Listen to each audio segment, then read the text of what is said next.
We hear bits from the famous night in Seville.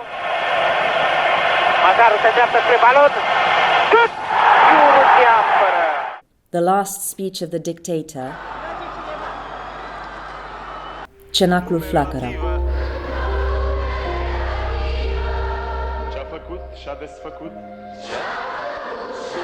Nothing is translated.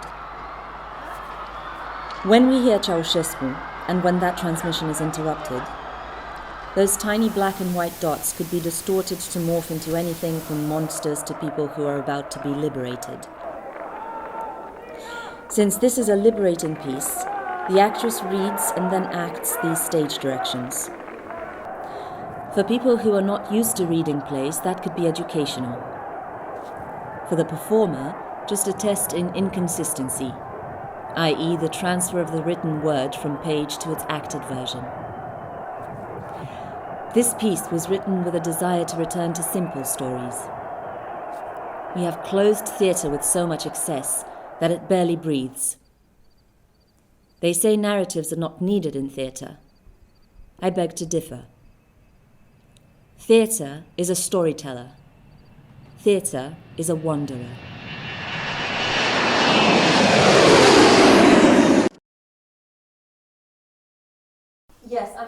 Yes, I apologize for that. Within the next hour, I promise. Absolutely. Yes, I promise. Yes. Okay, thank you. Bye.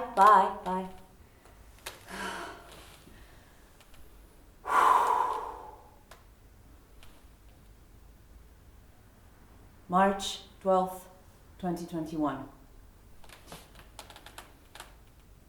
Oh, I'm finally here. New York City, eh? It's good to be among strangers, because then I can act the way I'd like to. No one here knows me. That's relaxing.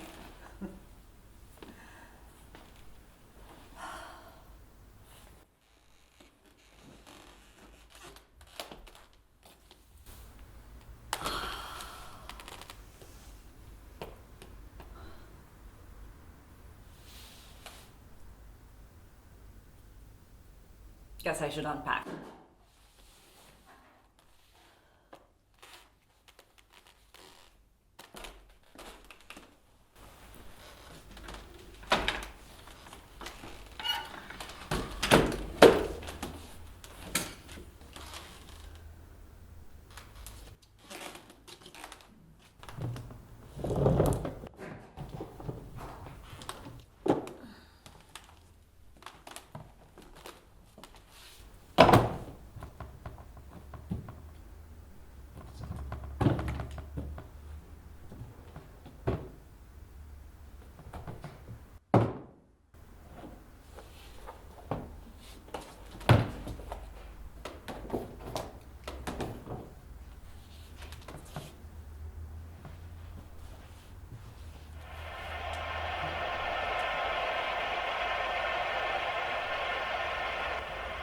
Va executa prima Steaua prin Mazaru.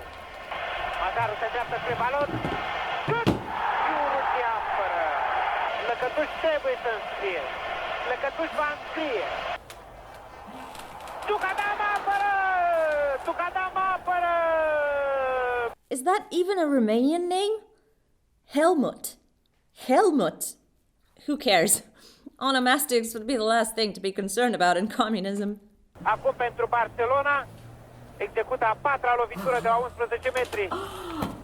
Jucătorul cu numărul 11 este vorba de Marcos. Hai, Tukadam! Apără Tukadam! Suntem finaliști! Am câștigat cupa! Cupa campionilor europeni este la București!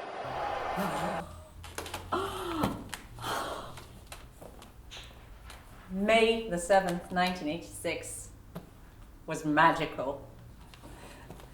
After Steaua won, I could not sleep. I was already in love with one of their soccer players and ecstatic for their victory. I hugged father. I stayed in his embrace for minutes. No one else in the family had watched the game because no one else cared for soccer. My father always said I was his son. I love that.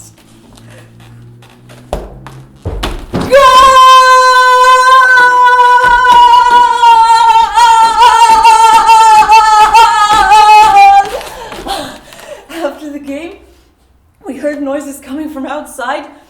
It was May, but it felt like Christmas. People went out into the streets and cheered. It was a kind of joy I had not experienced before. Strangers were hugging strangers. People were praising the goalkeeper and chanting his name. Some were shouting, "Ole, ole, ole, ole, Steaua Victoriei!" That night, we forgot we lived in communism.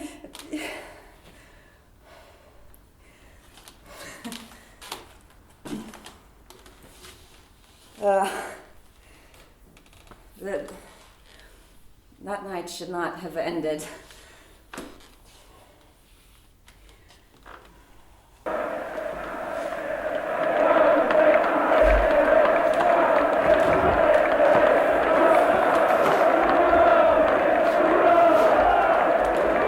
December 21st, 1989. Father and I sit quietly in the living room with the TV on. We were about to go out and buy a Christmas tree.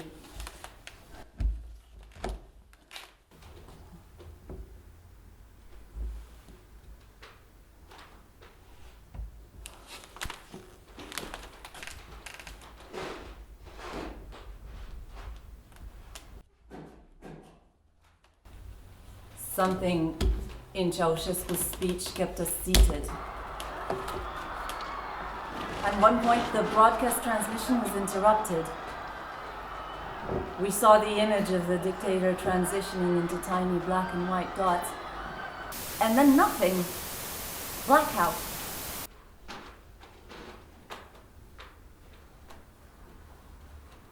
Father and I looked at each other to make sure no one else was in the room.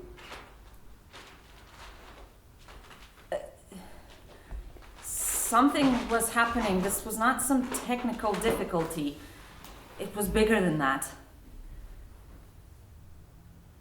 We stood up and went into the kitchen. But to be honest, I can't remember what we heard on the radio that night, if we heard anything at all. That part is lost.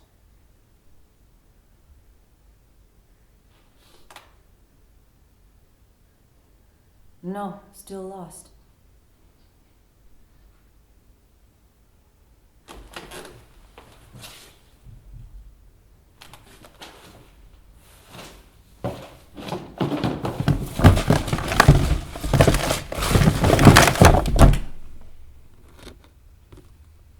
Father, stay. Don't fade away from my memory. Stay. I have time.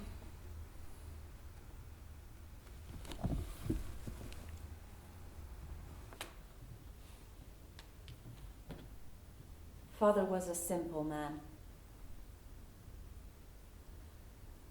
I have no entry date for this. It happened fast, my growing up. My desire to move.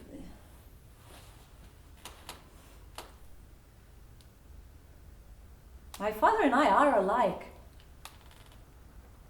He used sarcasm to cope with communism. I used sarcasm to cope with living in exile.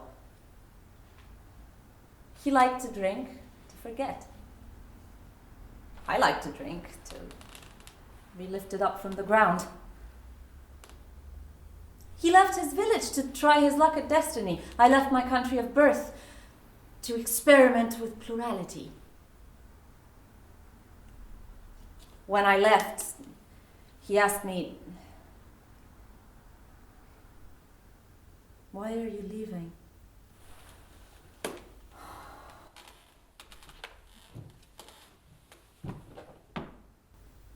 I didn't answer him because, to be honest, I don't think I really knew why.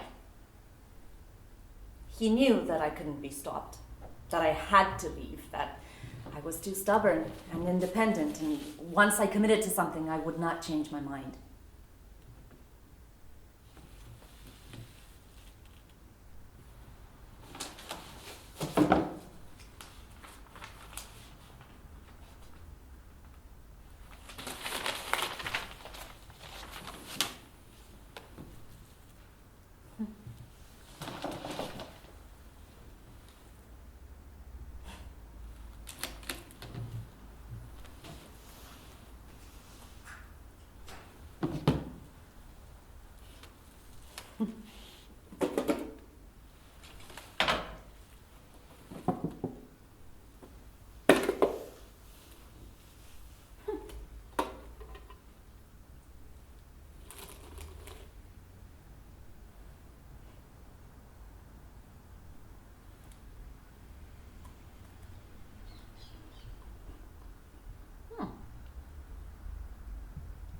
Sorry, would you like a cookie?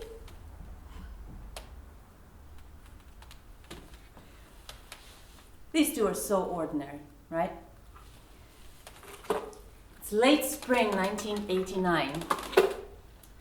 Father and mother prepare me for my first trip abroad. I won first prize in a national painting competition. I was excited to pack for a 10-day trip to Denmark. The return was somewhat different, though. In Denmark, the street lights were actually working. In Romania, lights were cut off every evening. In Denmark, there were cookies. In Romania, we waited in line for hours to buy a loaf of bread.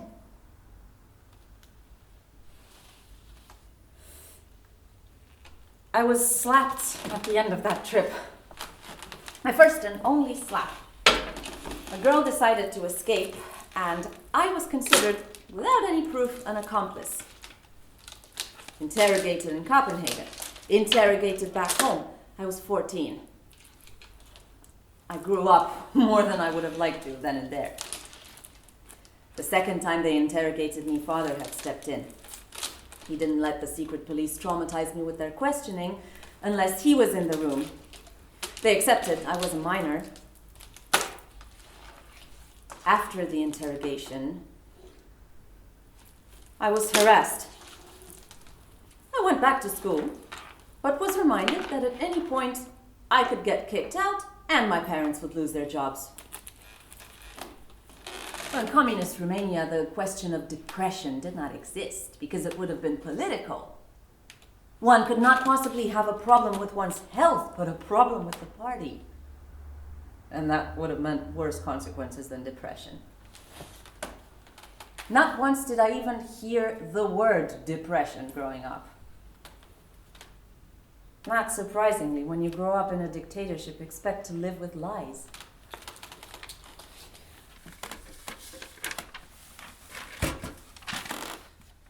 So I smiled like this. For others. Back home, I would not cry either. I didn't want my family to lose their jobs.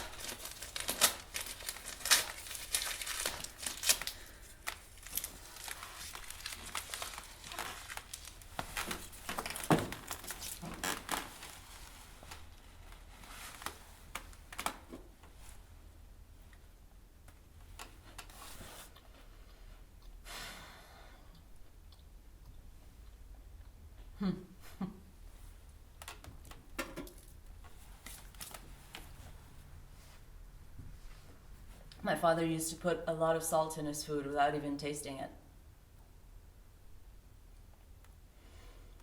He had surgery a year or so after my mother died and couldn't walk. He was in bed. I entered the room and said, "Get up." He shook his head. "No. You can't die. Just get up." I can't. I was furious. Not at him, but at the medical system that left him without care. I put my hand on his shoulder. I looked him in the eyes and said, I will take care of you. I can't walk. I will teach you. I did that. I taught my father how to walk. What about our neighbors? Dad, no one cares. Besides, you have me. He smiled. And we took baby steps for 2 weeks or so.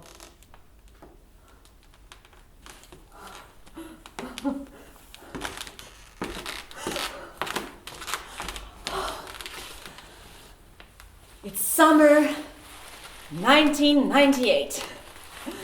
I got married. I graduated. I'm about to leave for the US. Father tells me he could not come to the airport. I knew that. He couldn't bear to look at me disappear into that big space without knowing when I would come back. He hands me a $50 bill. Why? Just take it. Thanks, but why? Just in case. And I almost cried, but pushed back my tears.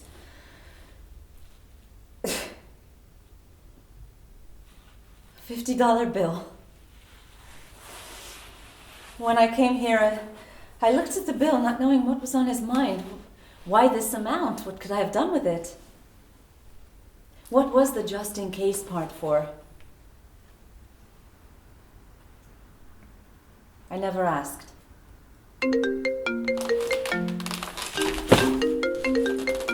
Hello? Tata? My name is Stephen Jones, and I'm calling you from.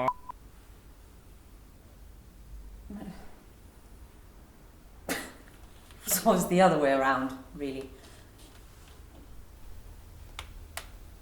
But you have to imagine the call, anyway. It's December 2005. I called Father. He is in bed, about to die.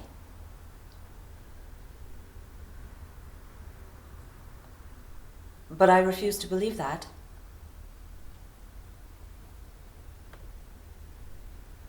He can barely talk.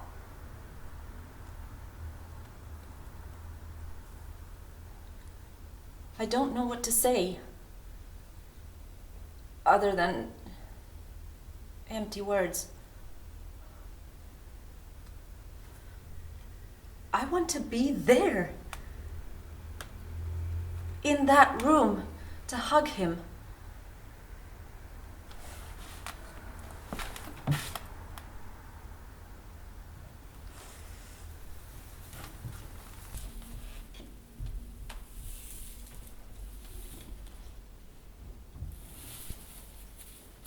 December 24th, 2005.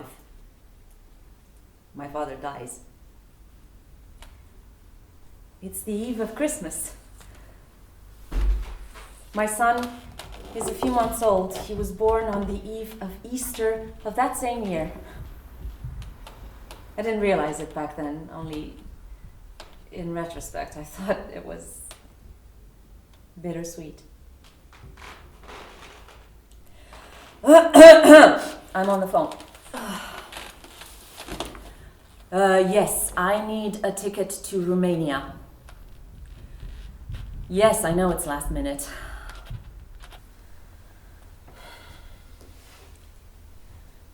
My father died.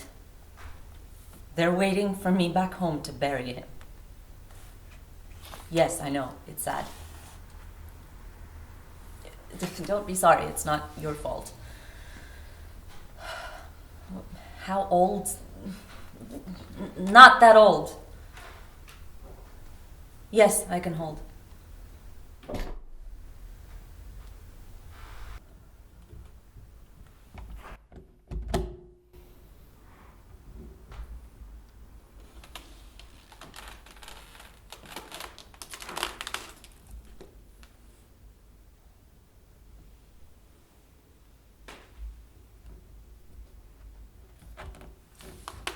Hello? Yes, book me on that flight. It doesn't matter, the layover is shorter. They're waiting for me back home. To bury father. Thank you. Merry Christmas to you too.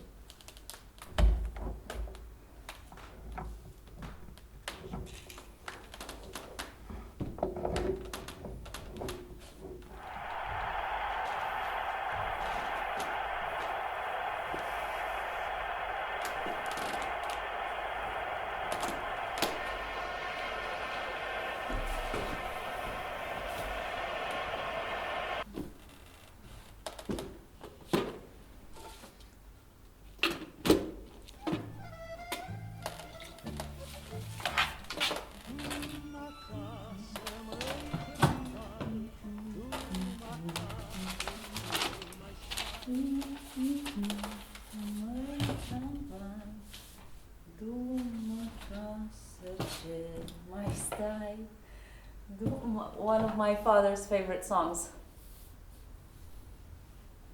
When my son was born, I started singing it to him as a lullaby. It came spontaneously out of me. Not in full, but in pieces. The way life is.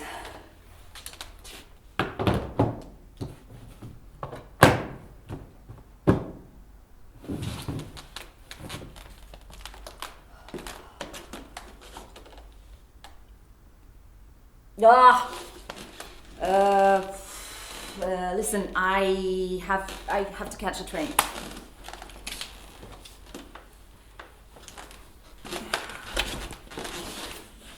My father always said, you wait for the train, not the other way around. Got that?